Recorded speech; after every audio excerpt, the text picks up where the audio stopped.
Bayan nawa ya kamata ce kowa ya san Septrin ba maganin mura ba ne. Hasali ma shi Septrin antibiotic ne, wato yana aiki ne akan bacterias. Ita kuma mura viruses ne suke kawo ta. Akwai viruses sun kai kala 200 wanda suke kawo ta, amma most common wanda ya fi kawo ta shine rhinoviruses. Alamomin mura sun kunshi majina ko toshewar hanci, atishawa, ƙaiƙayin maƙogwaro, ciwon kai mara zafi ko kuma zazzabi sama-sama, wani lokacin kuma da tari.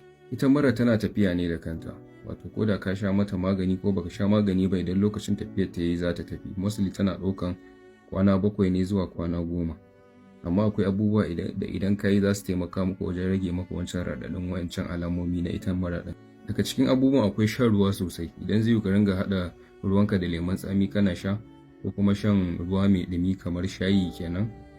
Idan zai yi shi ma ka ringa zuba zuma a ciki, yana taimakawa sosai. Akwai farfesu mai zafi sosai, yana taimakawa. Yin sirace yana da matuƙar amfani sosai. Idan kana da humidifier kuma shi ma yana taimakawa sosai.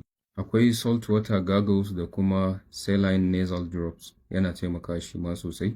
Ko kuma wasu maganunuwa wanda suka kunshi paracetamol don ciwon kai da zazzabi. Akwai antihistamines wato wanda suke rage ƙaiƙayi.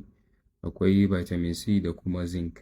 Lokacin da ya kamata ka ranka ka tafi asibiti shine idan ka fara samun zazzabi mai zafi ko kuma ƙaiƙayin maƙogwaro sosai ko ciwon kai sosai, ko kuma ka fara samun toshewar numfashi ko ciwon kirji, ko kuma dai alamun murar naka suka ci gaba sosai, to lokacin ne ya kamata ka ranka ka tafi asibiti.